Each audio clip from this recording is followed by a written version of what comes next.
Now it's time to discuss what is an epicycloidal curve. See here, already we know the cycloidal curve.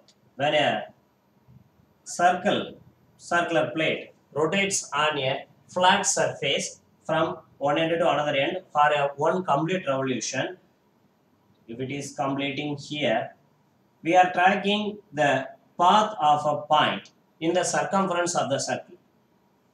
In this way, we draw the cycloidal curve. And what is epicycloid is the same circle we are going to use, the same points pathway again we are going to track, but instead of rotating on a flat path, now the circle is going to rotate on a circular path. See here, it's a circular path. A bigger circular path is there.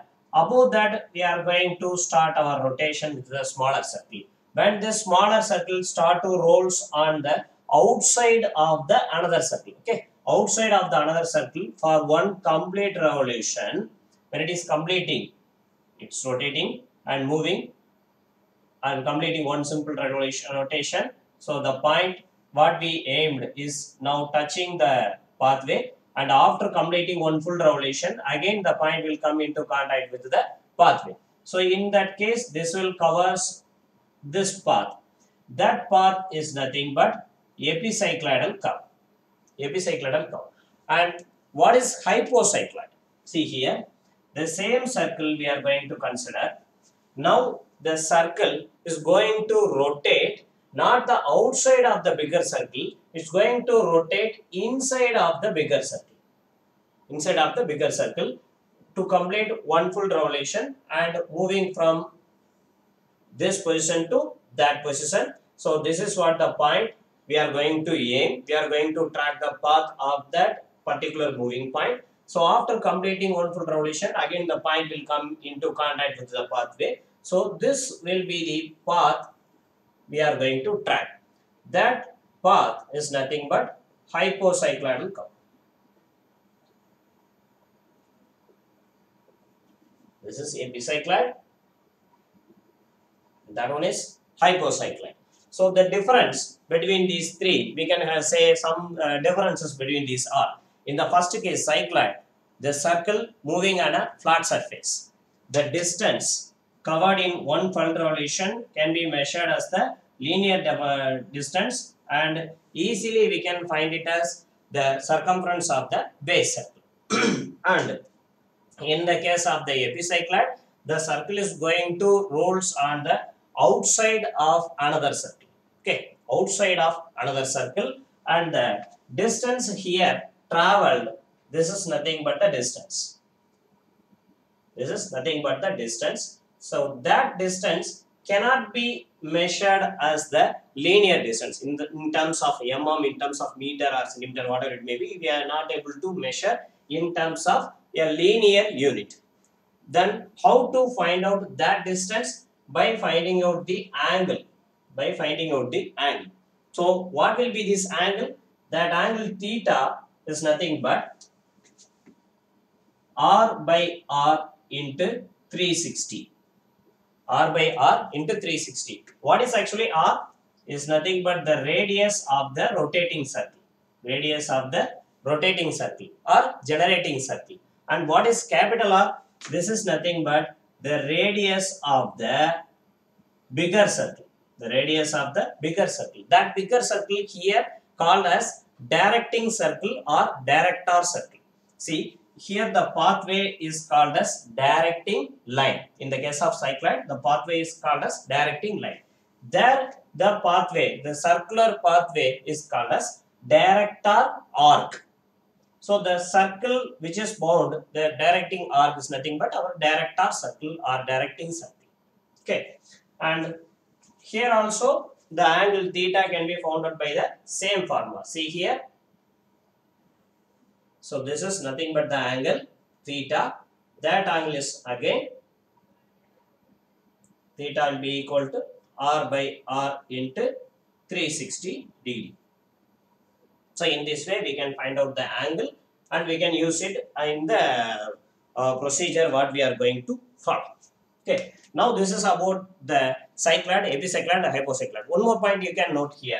In the case of cycloid and epicycloid, the direction of rotation of the circle to cover a distance is in clockwise. See, in clockwise direction, the circle is rotating from moving a position, starting position to end position. But in the case of hypocycloid, the direction of rotation is counterclockwise. Okay, counterclockwise. In counterclockwise direction only, the circle needed to roll in order to reach the starting point to the destination. Okay, so keep this point in mind. These are all the features, common features among the cycloid, epicycloid, and the hypocycloid.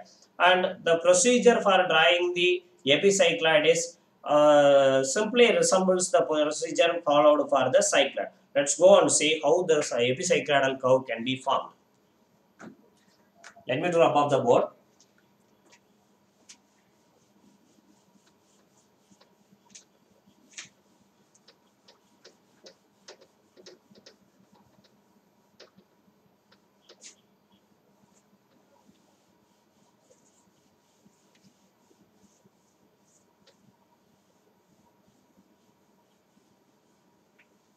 And here I just written the problem previously. See, the problem is a circle of diameter 50 mm rolls on the outside of another circle of diameter 180 mm. So the generating circle diameter is 50 mm and director circle diameter is 180 mm without sliding. That's very important. Draw the path traced by a point on the smaller circle. Simply they asked to draw the epicycloidal curve indirectly. Okay, their smaller circle of diameter 50 mm is going to rolls on the outside of another circle of diameter 180 mm. So in that case, simply you can say how you are going to draw, what you are going to draw, an epicycloidal curve, right? And for the space convenience, let me to wrap up the question. So later in the video lecture, you can refer the same. Just I need to remember 50 and 180.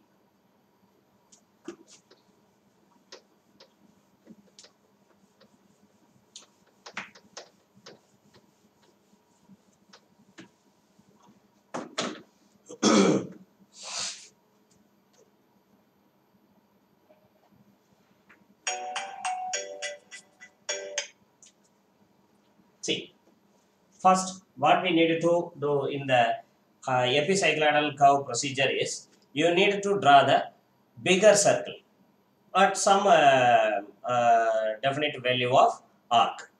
See, before that you can find out the angle which is going to be used in this problem. So the angle r by r into 360. So if you apply the small r 25, capital R 180 is the diameter, so 90. The answer will be 100 degree. 100 degree is the theta we need to use. First, you need to draw the pathway for facilitating the circle to rotate. The diameter is 180 mm. So take your canvas 90 mm as radius and draw the arc.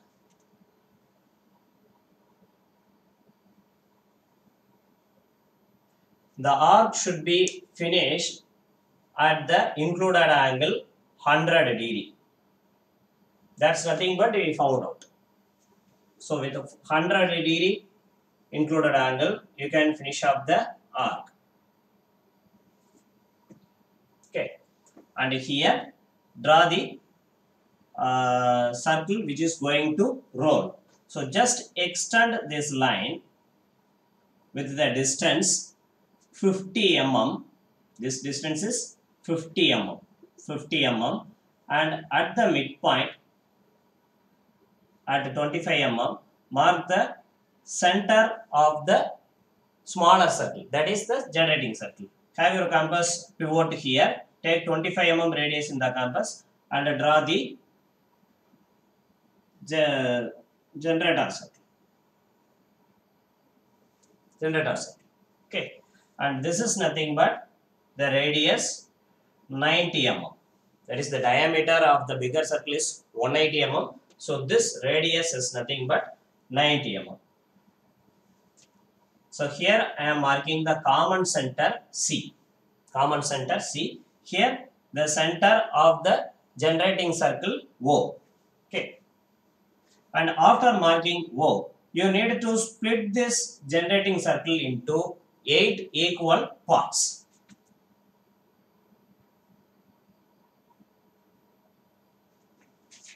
See, I am taking this one line as reference line.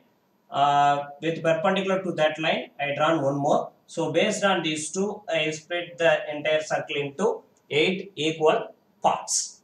Okay, and mark the points starting from 1, 2, 3, 4, 5, 6, 7. Okay, and just split the arc again into 8 equal parts. What we did in the case of cycloidal curve, we splitted the entire span of the directing line into 8 equal parts. So the same way here also, that directing arc also need to be split into 8 equal parts. So already I think you may have some idea about how to split the arc into 2 equal parts in your school days, simply by using the compass. And take the compass, take measurement just above the half of the arc distance, cut one arc in the top and bottom, and in from the another end again cut arc here, and you can split into 2 equal parts first. Then split the 2 into 4 and split the 4 into 8. In this way you can split the entire directing arc into 8 equal parts. So if it is not you practiced so far, in the practice lecture of the same topic, I will do that. You can refer. Now, as of now, consider I am splitting this entire directing arc into 8 equal parts.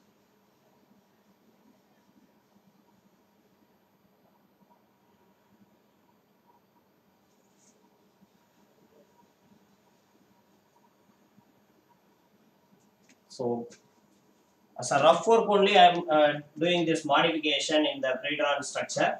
So, in your case, once you are taking the dimensions in true values, you need not to rub off like that. And mark here also 1, 2, 3, 4, 5, 6, 7, and finally 8. Okay. And now take your compass and make the common center C as a center. Okay, the common center C as center. Load your compass with the radius CO. Okay, CO. From O, draw an arc up to this range of 8. For that, just extend the 8 up to some distance, and up to this range, you can draw one arc. This arc is nothing but the arc of centers. Arc of centers. In the case of cycloid, we drawn it as an arc of line of centers. Okay, line of centers we drawn in the case of cycloid. In the epicycloid, instead of drawing a line for the centers, we are going to provide an arc for the centers. Okay, and then from each and every points, you should draw one arc up to this extension line from the number 8 by having the common center C as center in your compass. Okay, now take C, maintain the C as center in your compass. Load the value in the compass into C7. C7. If you start to draw one arc, this arc definitely cross the 1 also. Draw this up to this point. And the same way, make C as a center, 6 as radius. If you supposed to draw one arc, this arc definitely cross the 2 and complete the arc up to this range. And again make C as a center, 5 as radius, draw one arc. This will go through 3 also complete the arc up to this point. And again make C as a center, 4 as the terminal,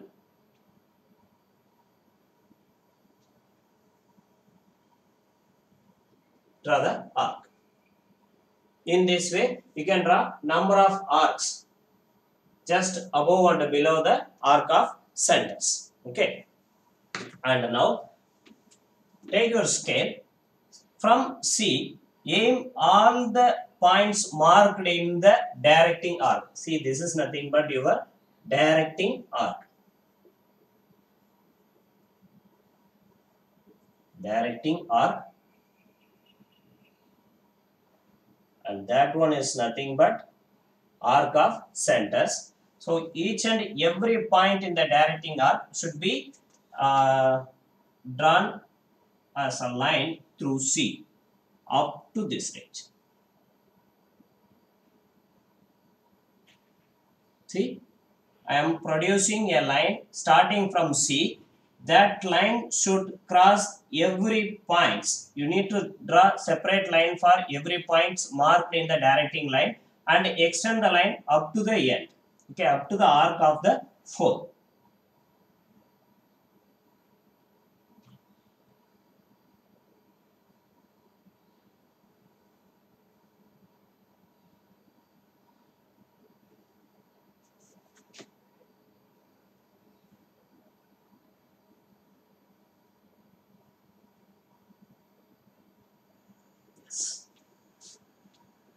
Seems like a cluster of straight lines, and seems this will confuse you a lot. So don't think like that. Just to follow the procedure by your own in the paper after the lecture, you can be easily drawn this. This is a very simple method only. Okay, so these lines will cross the arc of center at a point. See here, the line produced from the point 1 intersecting the arc of center at this point, that can be named as O1. And the same way, the line which is started from C going through the point 2 will intersect the arc of center at this point, that can be named as O2. In the same way, you can mark O3, O4, O5, O6, O7, and finally O8. In this way, you can mark the number of points here. Okay. And now, as usual, take your compass and load your compass with the radius equal to the radius of the generating circle, that is 25 mm. Load your compass with the radius 25 mm and make O1 as a center. O1 as a center in the arc of 1 and 7. You see, the arc of 1 and 7 is passing here. So in that arc, in leftward direction, you can cut one arc. Okay, like in the cycloidal case. So in both sides, you can cut the arc. With having O1 as a center, you can cut arc here and also there. Two choices are there. But you need to cut the arc in the leftward direction. So here I cut the arc. Mark this point. And again, make O2 as a center in your compass. With the arc produced through the number 2, cut an arc in the leftward direction. So here I can cut the arc. And O3 as a center. And just look over the arc produced through 3 and 5. Cut one arc.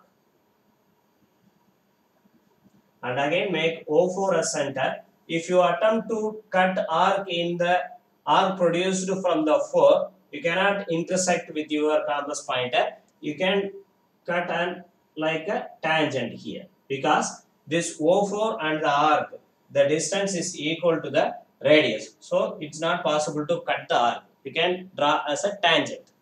Okay, and then make O5 as a center.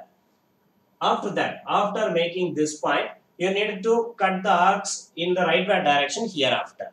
Okay, so just having O5 as a center, in the arc produced from the 5, cut an arc in the right direction. and again O6 as a center. In the arc produced from the 6, cut one arc in the rightward direction. And after O7 as a center, in the arc produced from the 7, cut one arc in the rightward direction. And finally, if you make O8 as center in your compass, and if you try to cut the arc here, this will made as a tangent here. So these are all the cut points what we produced, and after that by using French curve and a 2H pencil you can make a trace on the curve. After that by using the HB pencil you can complete the arc. See, you need to start the arc from this point.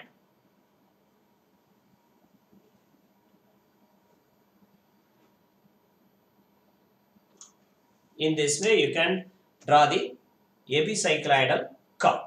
Okay, epicycloidal curve. Step by step procedure you need to follow without skipping any step in the entire procedure, and the total procedure resembles the procedure what we followed for the cycloidal curve also. And now you can draw the tangent and normal for the same curve by marking any point in the curve. See, this is our epicycloidal curve. In that curve, make any point randomly. Here actually I am taking this point. Maybe this point is named as point A. For that point I am going to draw the tangent and normal. For that, first mark the point, then take your compass with the radius equal to the radius of the generating circle and cut one arc in the arc of centers. Okay, arc of centers. See, here this is nothing but the arc of centers. We marked O1, O2, O3, O4 up to O8. This is nothing but the arc of centers. In the arc of centers, cut one arc by making the particular point as center in the compass and cut the arc here. And after that, from this cut point, maybe this cut point is named as point B. From the point B, draw a line towards C. Towards C. So now this line in made intersection with the directing arc at this point. This point can be named as point C. Point C. Now connect the point C and the point A, for which we need to draw the tangent normal with a straight line. This line is nothing but the normal to the epicycloidal curve. And set your drafters one scale in line with the normal line and draw a perpendicular line to the normal through the same point. That line will be the tangent line for the epicycloidal curve. So in this way you can draw the tangent and the normal for the epicycloidal curve. Okay. So if you are having any doubt in this procedure, we can discuss now.